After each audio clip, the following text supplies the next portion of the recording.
வணக்கம், இது வாத்தி coming with lessons. இன்னைக்கு நம்ம பார்க்க போகிறது லேர்ன் இங்கிலீஷ் ஃப்ரம் ஸ்டோரிஸ். இன்னைக்கு நம்ம ஒரு டிஃப்ரெண்ட்டான ஸ்டோரி பார்க்க போகிறோம். ஆக்சுவலி ஒரு ரியல் டைம் எக்ஸ்பீரியன்ஸ்னு சொல்லலாம். நம்ம பேசும்போது ஒன்று இங்கிலீஷில் பேசணும், இல்லை தமிழில் பேசணும். ஆனால் அப்படியா பேசுகிறோம்? நம்ம எல்லாரும் தங்கிலீஷில் தான் பேசிகிட்டு இருக்கோம், ரைட்? ஸோ அப்படி ஒரு தங்கிலீஷ் சாங் உருவான ஒரு மொமெண்ட்டை பற்றி பார்க்க போகிறோம். இவ்வளோ நாள் பார்த்த வீடியோஸ் எல்லாமே எப்படி இங்கிலீஷ் பேசணும்னு பார்த்தோம், ரைட்? இந்த வீடியோ எப்படி இங்கிலீஷ் பேசக்கூடாதுன்னு நமக்கு சொல்லிக் கொடுக்க போகுது. ஸோ இந்த வீடியோவை கடைசி வரைக்கும் பாருங்கள், கண்டிப்பாக உங்களுக்கு இன்ட்ரெஸ்டிங்காக இருக்கும். Let's start the story. I was in my third year of college. Like every Indian parent, my parents also believed that their son would make wonders after engineering. நான் தேர்ட் இயர் படிச்சுட்டு இருந்தேன். எல்லா இந்தியன் அப்பா அம்மா மாதிரியும் என்னுடைய பேரண்ட்ஸும் பையன் இன்ஜினியரிங் படிக்கிறனாலேயே பெரிய ஆள் ஆகிடுவான் அப்படின்னு நம்பினாங்க. But they understood it could always only be a wish pretty later. Believe me, even today, I don't know how to change tube lights at home. I was an electronics and communication engineer, for your information. But ரொம்ப சீக்கிரமே அவங்க புரிஞ்சுக்கிட்டாங்க, அப்படிலாம் பையன் வரமாட்டான் அப்படின்னு.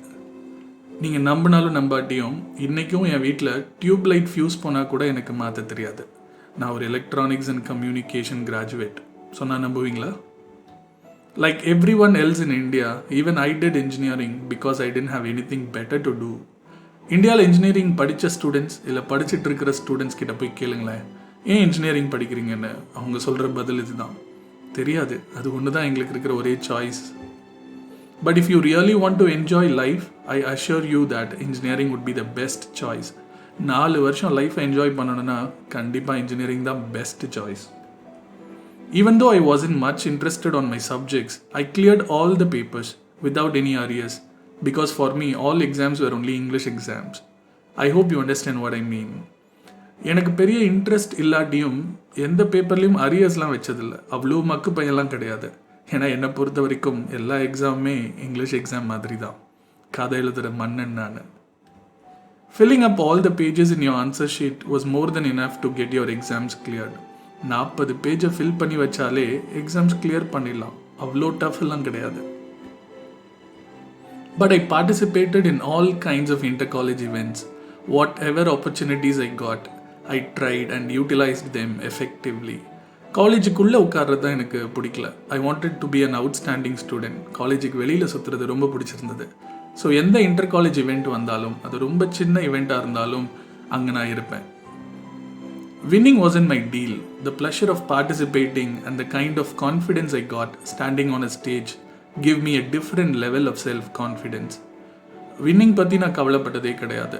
ஆனால் அதில் பார்ட்டிசிபேட் பண்ணும்போது, எல்லார் முன்னாடி இருந்து பெர்ஃபார்ம் பண்ணும்போது உங்களுக்கு ஒரு செல்ஃப் கான்ஃபிடென்ஸ் கிடைக்கும்ல, அதோட லெவலே வேறு. This particular incident took place when we were in Trichy for an inter-college fest. I was in my third year and after a long struggle, we could get permission from our college with a condition that we should produce at least the participation certificate while returning. இந்த particular incident நான் உங்களுக்கு சொல்ல போகிறது ட்ரிச்சியில் நடந்தது, ஒரு inter college ஃபெஸ்ட்டில். நாங்கள் third year college படிச்சுட்டு இருந்தோம். நாங்கள் பெர்மிஷன் கேட்கும்போது கண்டிப்பாக கொடுக்க முடியாதுன்னு சொல்லிட்டாங்க. ஏன்னா இதுக்கு முன்னாடி போன எதுலேயுமே ஜெயிக்கல இல்லையா. பட் ஸ்டில் எங்கள் பிரின்சிபல் மட்டும் ஒரே ஒன்று சொன்னார், அட்லீஸ்ட் அந்த பார்ட்டிசிபேஷன் சர்டிஃபிகேட்டாவது வாங்கிட்டு வாங்கடா அப்படின்னு. But still none of our professors believed that we were going for a competition. They strongly believed that we were going on a tour. But எங்களோட டீச்சர்ஸ் யாருமே நம்பலை நாங்கள் காம்படிஷனுக்கு தான் போகிறோன்னு. இவனுங்க ஊர் சுற்ற போகிறானுங்க அப்படின்னு ஸ்ட்ராங்காக நம்பினாங்க. That was partly true, but still we decided to get that participation certificate for sure. அது முழுசாக பொய்யன்லாம் சொல்ல முடியாது, பட் கண்டிப்பாக பார்ட்டிசிபேஷன் சர்டிஃபிகேட்டாவது வாங்கிட்டு வந்து கொடுத்துடலான்னு நம்பிக்கையில் தான் நாங்கள் போனோம். First round was singing. We participated in that round with our band and singers. Even though it wasn't a great performance, it was a pretty decent one. Especially the girl who sang in our band was too good. Actually, she was the only one who was really trained. First round வந்து singing competition. நாங்கள் எங்கள் பேண்டோட எங்கள் singer ஒரு girl participate பண்ணாங்க. பெரிய பர்ஃபார்மன்ஸ்னு சொல்ல முடியாது, but it was a very decent performance. In fact எங்கள் குரூப்லேயே ட்ரெயின் ஆன ஒரே சிங்கர் அவள் மட்டும்தான். இன்ஃபேக்ட் அவங்கள நம்பி தான் நாங்கள் காம்படிஷனுக்கே போனோம். The next round was dance. You can't even imagine the kind of costumes we wore and the steps we practised. We were so confident that we were definitely going to be out in the first round itself because our motive was the participation certificate. அடுத்த round dance round. எங்கள் பசங்க போட்டிருந்த காஸ்டியூமும் ஆடின ஸ்டெப்ஸும் பார்த்துருந்தீங்க, நீங்களே சொல்லுவீங்க இப்படி ஒரு பார்ட்டிசிபேஷனை பார்த்ததே இல்லை அப்படின்னு. ஸோ எங்களுக்கு அவ்வளோ கான்ஃபிடென்ஸ், கண்டிப்பாக ஃபர்ஸ்ட் ரவுண்ட்லேயே அனுப்பிடுவானுங்கன்னு. ஏன்னா எங்களோட ஒரே மோட்டிவ் அந்த பார்ட்டிசிபேஷன் சர்டிஃபிகேட் தான். As I told you, we were not from the top college and we couldn't afford much on costumes and properties. But still our boys did their best. நாங்கள் பெரிய காலேஜ்லலாம் இருந்து வரல, எங்களால் பெரிய அளவு செலவு பண்ண முடியல காஸ்டியூம்ஸ் ப்ராப்பர்ட்டிஸுக்கெலாம். பட் எங்களால் முடிஞ்ச அளவுக்கு பசங்க நல்லா பெர்ஃபார்ம் பண்ணாங்க. And now, the third one we were supposed to participate was a variety performance. We had prepared a skit and when we were about to perform, there came a twist in the story. இப்போ third round இதில் participate பண்ணிட்டா participation certificate வந்துடும் கண்டிப்பாக. ஒரு variety performance. நாங்கள் ஒரு skid ready பண்ணியிருந்தோம், perform பண்ண ரெடி ஆகிட்டு இருந்தோம். அப்போ தான் கதையில் ஒரு twist. The college that performed before us were doing the same skit. We were all shocked for a moment. We couldn't understand how did this happen. எங்களுக்கு முன்னாடி பெர்ஃபார்ம் பண்ண காலேஜ் அதே ஸ்கிட்டை அப்படியே பெர்ஃபார்ம் பண்ணிட்டு இருக்காங்க. எங்கள் எல்லாருக்கும் அப்படி ஒரு ஷாக். இது எப்படி நடந்துச்சுன்னு எங்களுக்கு புரியவே இல்லை. Later we realized that our script writer had copied the concept from YouTube and the other college had done the same. அப்புறமா தான் தெரிஞ்சது எங்களோட ஸ்கிரிப்ட் ரைட்டரும் அந்த காலேஜ் ஸ்கிரிப்ட் ரைட்டர் மாதிரியே யூடியூப்ல இருந்து தான் அதை காப்பி அடிச்சிருக்காருன்னு. But they were quite lucky because they performed before us. Now the burden was only on us. But அந்த பசங்க ரொம்ப லக்கி, ஏன்னா ஃபஸ்ட்டு பெர்ஃபார்ம் பண்ணிட்டாங்களே, இப்போ நாங்கள் தான் காப்பி கேட் ஆகிட்டோம். We can't perform the same skit because we would be disqualified and would not get even the participation certificate which we were aiming for. அதே ஸ்கிட்டை திரும்பவும் அப்படியே பெர்ஃபார்ம் பண்ண முடியாது இல்லையா? அப்படியே பண்ணாலும் டிஸ்குவாலிஃபை ஆகிறதுக்கான சான்சஸ் ரொம்ப ஜாஸ்தி. அந்த பார்ட்டிசிபேஷன் சர்டிஃபிகேட் ரொம்ப முக்கியம் இல்லை. Thinking for a new skit was impossible because we were about to be called.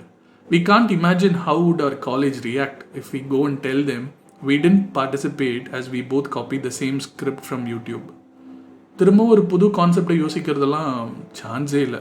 இன்னும் கொஞ்சம் நேரத்தில் எங்களை கூப்பிட போகிறாங்க, அடுத்து என்ன பண்ணுறதுன்னு சுத்தமாக தெரியல.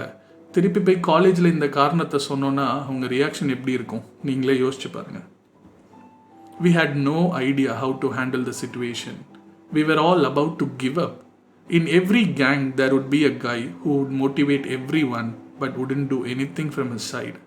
அடுத்து என்ன பண்ணுறதுன்னு எங்களுக்கு சத்தியமாக தெரியல. கிளம்பிடலான்னு நினச்சிட்டோம். எல்லா குரூப்லேயும் ஒருத்தன் இருப்பான், எல்லாரையும் உசுப்பேற்றி மோட்டிவேட் பண்ணிக்கிட்டே இருப்பான். ஆனால் அவன் ஒன்றுமே பண்ண மாட்டான் கடைசி வரைக்கும். That passive motivator of our gang came to me and said, "Machan, you just think something new and do it. Once you get on the stage, you will get ideas." அந்த மோட்டிவேட்டர் எங்கள் கேங்லேயும் இருந்தான். அவன் என்கிட்ட சொன்ன விஷயம் இதுதான், மச்சான் நீ யோசிடா, கண்டிப்பாக நீ யோசிச்சேன்னு ஏதாவது புதுசாக ஒன்று கிடைக்கும், நீ ஸ்டேஜில் ஏறினாலே ஐடியாஸ்லாம் கொட்டும் அப்படின்னு என்னை உசுப்பேற்றினான். மை மைண்ட் வாய்ஸ், இப்படியே உசுப்பேத்தி உடம்பு ரணகலாம் ஆக்கிட்டீங்கடா. But we didn't have a choice and we don't want to go back with a failure face. வேறு சாய்ஸும் எங்களுக்கு இல்லை, திரும்பி தோத்துட்டு போகவும் மனசில்லை. Do you believe in miracles? Yes, sometimes life gives you those moments. One such moment was that. உங்களுக்கு அதிசயம் மேலே நம்பிக்கை இருக்கா? அந்த மாதிரி அதிசயங்களை வாழ்க்கை எப்பயாவது நமக்கு காட்டும். அந்த மொமெண்ட் அப்படி ஒரு அதிசயம். I was standing in front of a crowd which was shouting so crazy and were ready with all their weapons, that is eggs and tomatoes. நான் நின்றுட்டு இருந்த அந்த crowd almost like 800 to 900 students. அவங்க கத்துன சத்தம் எப்பா கேட்க முடியல. கையில் வேற முட்டை என்னென்னமோ ஆயுதம்லாம் இருக்குது. ஆயுதம் in the sense தக்காளி முட்டை அந்த மாதிரி.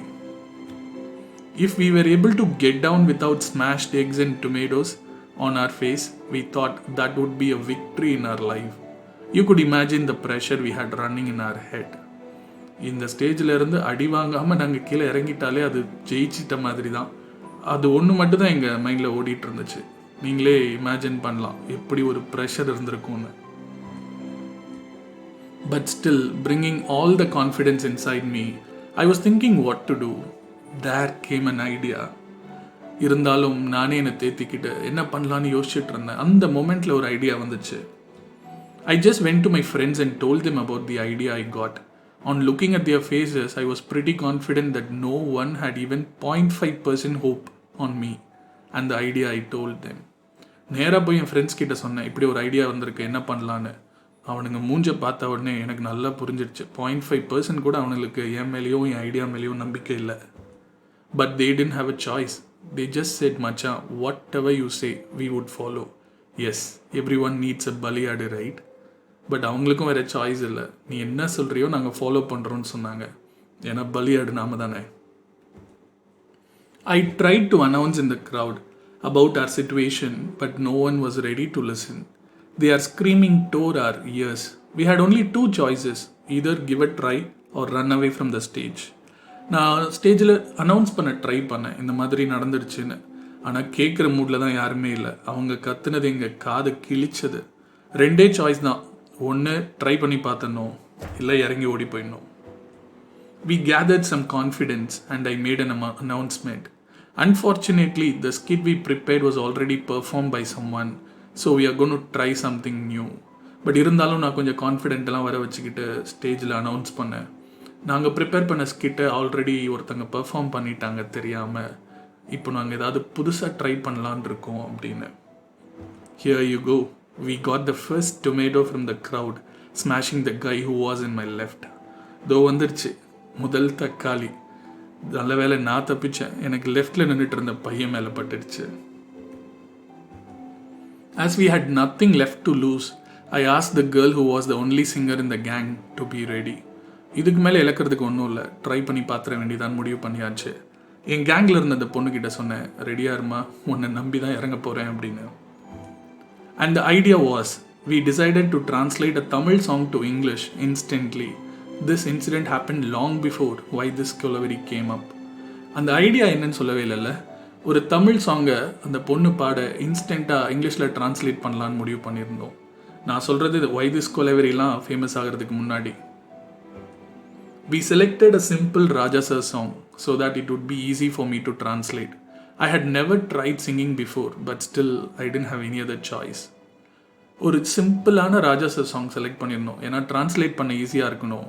நான் வாழ்க்கையில் பாடினதே கிடையாது, பாட போகிறேன், ஸோ அதுக்கு ஈஸியாக இருக்கணும். But we don't have any other choice, right? So we have to try. I was mentally ready for it. உதவாங்க ரெடி ஆகிட்டேன்னு சொல்லணும். She started to sing with no idea what was going to happen. அந்த பொண்ணுக்கு பாவம் ஒன்றும் புரியல இங்கே என்ன நடக்க போகுதுன்னு. இன்ஃபேக்ட் எங்கள் எல்லாருக்குமே தான். And she started to sing. Here we go. கண்மணி அன்போடு காதலன் நான் எழுதும் கடிதமே. நம்ம எல்லாருக்கும் தெரியும்ல இந்த பாட்டு. And I have to sing it in English. And I started thinking, Kanmani with love lover writing you a letter. She was staring at me and the crowd seemed to settle a bit. So I said, continue, don't stop. அவள் என்னையும் முறைச்சி பார்த்தா. கூட்டத்தில் இப்போ தான் கொஞ்சம் சத்தம் குறைஞ்சது. நான் சொன்னேன், நிறுத்தாத, பாடு நிறுத்திடாத.